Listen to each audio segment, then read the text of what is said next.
This cutscene happens right after the first major boss, and honestly I've never seen a game reveal its story like this. Constance instantly grabbed me, so let me show you why this game might be worth your time.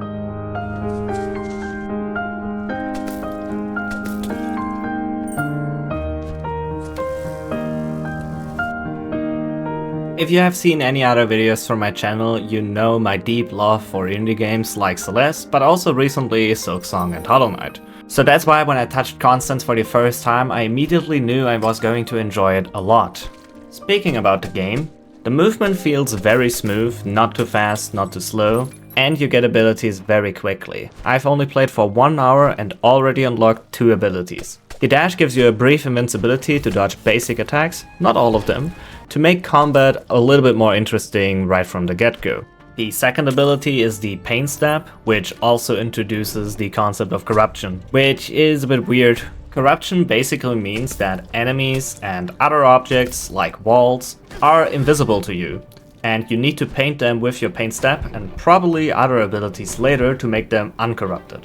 So corruption adds a lot of flavor and makes the combat and platforming feel unique in this game. What surprised me the most was the paint mechanic. Paint works like stamina, so it refills over time, but if you overuse it, you can become corrupted yourself. Which is really fun because unlike regular stamina bars that punish you and slow you down immediately once you overuse them, the paint bar works quite differently. Once you overused it, you are not forbidden to use your abilities again, you simply take a small amount of damage for every ability usage while corrupted. This gives a lot of freedom in combat, which I had a lot of fun with, especially in boss fights. Visually and music-wise, I also find this game extremely pretty. I really like this hand-drawn style, and if you have been listening to the background music of this video, you already know how good the music is.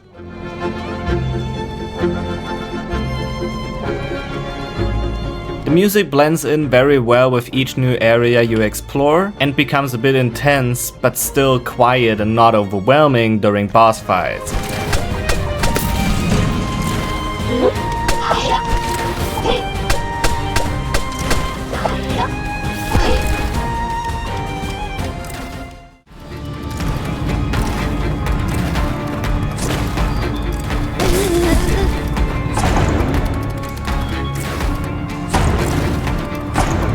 Let's talk about boss fights. One key mechanic that I find very different in this compared to other metroidvanias I have played recently is the fact that they are not always hittable. Both boss fights I've encountered have clear attack patterns and phases you need to get through before they allow you to hit them back. This creates one advantage, but also one disadvantage when you want to speedrun it, which is something I'm looking forward to right now. The advantage is you get to see each mechanic. In some metroidvanias, if the boss is hittable all the time, you are often not required to dodge every attack perfectly because you only see them so often. The problem for speedrunning is it doesn't allow for a lot of optimization in boss fights directly. Of course, you can optimize the damage output, but you still have to get through every attack, sort of like a cycle-based minigame. I don't know if I will like or dislike this later down the road. I can only tell that once I speedrun this game. If you're looking forward to more videos about this game or me speedrunning it, please let me know in the comments and subscribe.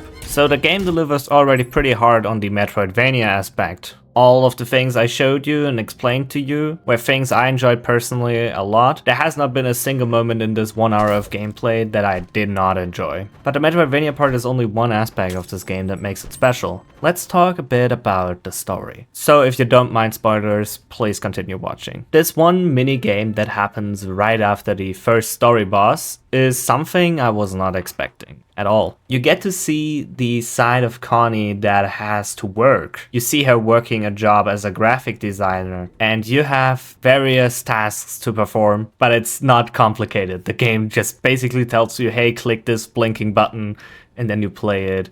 And then you have to do this task and this task and this task. Everything that happens in this little cutscene is something probably all of you can relate to if you have worked an office job before. It can become overwhelming very, very quickly, and sometimes you have to step up for yourself. And I think this is one part of the story that this game wants to tell, that this game will focus on a lot, and which gave me a feeling of, oh shit, I really need to play this game now more, because damn, I want to see what happens more in this game with these little mini games after story bosses and what else we learn about the character and maybe about ourselves.